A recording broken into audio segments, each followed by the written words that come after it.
mempelajari ilmu biologi.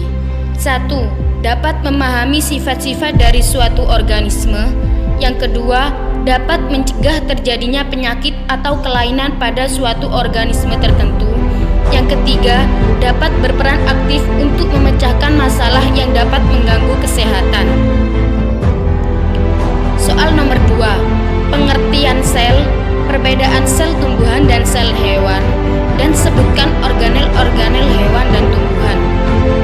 Untuk pengertian sel sendiri yaitu unit satuan zarah terkecil dari makhluk hidup yang dapat melaksanakan kehidupan. Perbedaan sel tumbuhan dan sel hewan. Untuk sel hewan, 1. Bentuk selnya bermacam-macam dan dapat berubah bentuk.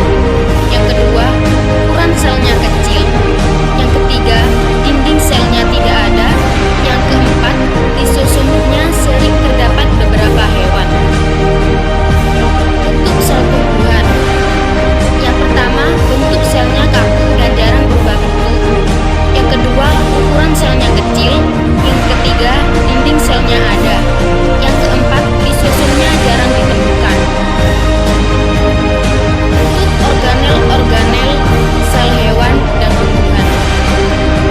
Untuk organel sel hewan, yang pertama vesikel, yang kedua mitokondria, yang ketiga sentriol, yang keempat nukleus, yang kelima nukleolus, yang keenam kromatin, yang ketujuh ribosom, yang kedelapan retikulum endoplasma, yang kesembilan mikrotubulus, yang kesepuluh membran plasma, yang kesebelas vakuola.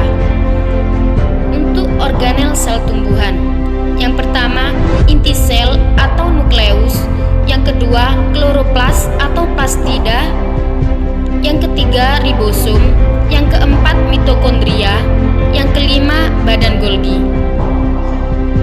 Untuk soal nomor 3, jelaskan tingkat organisasi kehidupan. Tingkat organisasi kehidupan dimulai dari yang terkecil, molekul, sel, jaringan, organ, organisme, populasi, komunitas, ekosistem, dan bioma.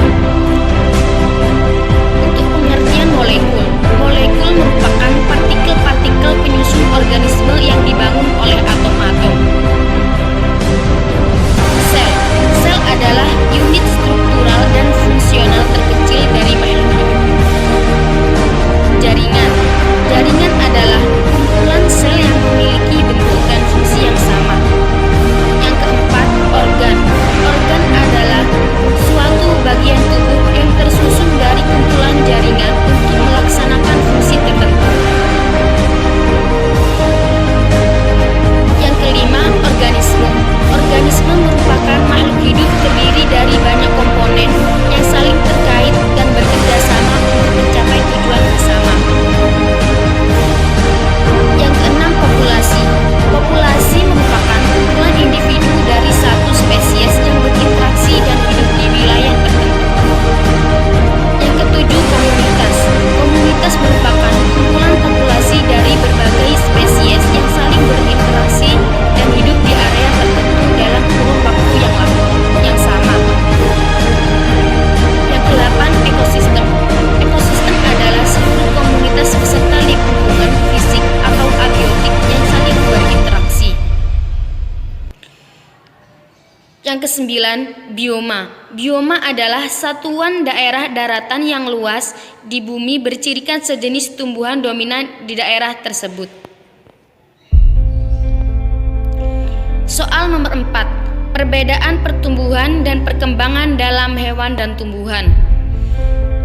Pertumbuhan dan perkembangan pada hewan, yaitu pertumbuhan dan perkembangan dimulai dari zigot melalui fertilisasi atau pembuahan bertemunya sel sperma dan ovum menjadi zigot.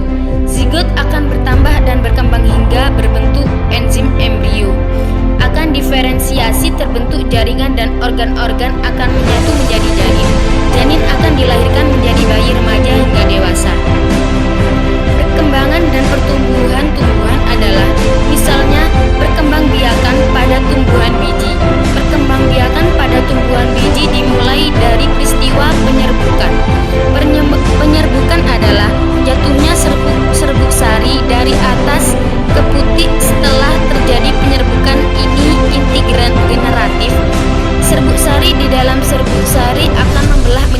berupa sel sperma atau gamet jantan. Satu sperma mempunyai sel telur untuk membentuk zigot sperma yang lain, menyatu dengan kedua inti satu inti polar yang terdapat di tengah kantung embrio untuk membuat endoplasma.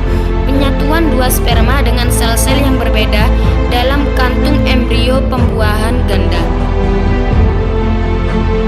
Untuk soal nomor 5, sebutkan dan jelaskan singkat jaringan pada hewan.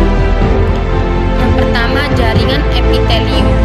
Jaringan epitelium adalah jaringan yang menutupi dan membatasi permukaan batang tubuh berupa organ, rongga, dan saluran yang terletak di dalam tubuh. Yang kedua, jaringan ikat. Jaringan ikat adalah jaringan berdasarkan bentuk, letak, dan strukturnya. Yang ketiga, jaringan otot. Jaringan otot pada hewan sama seperti jaringan otot pada manusia. Jaringan otot berupa sel dan serat yang bersusun bertugas menggerakkan anggota tubuh. Yang keempat, jaringan saraf.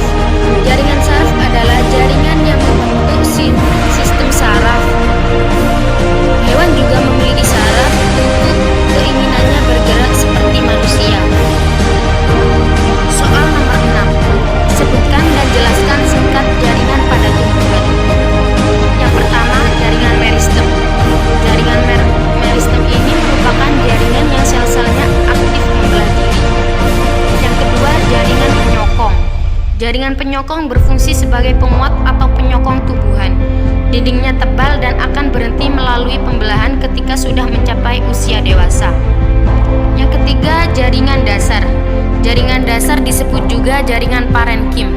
Jaringan inilah yang mengisi ruang antar jaringan.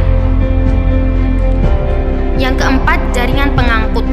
Jaringan pengangkut atau pembuluh adalah jaringan yang berfungsi untuk proses pengangkutan zat-zat yang ada di dalam tubuh. Yang kelima, jaringan pelindung. Jaringan ini disebut juga epidermis, berada di lapisan terluar dan fungsinya untuk melindungi permukaan tumbuhan. Jaringan pelindung tersusun atas sel-sel yang menutup seluruh permukaan dengan rapat. Soal nomor 7. Jelaskan singkat hukum Mandel 1 dan Mandel 2.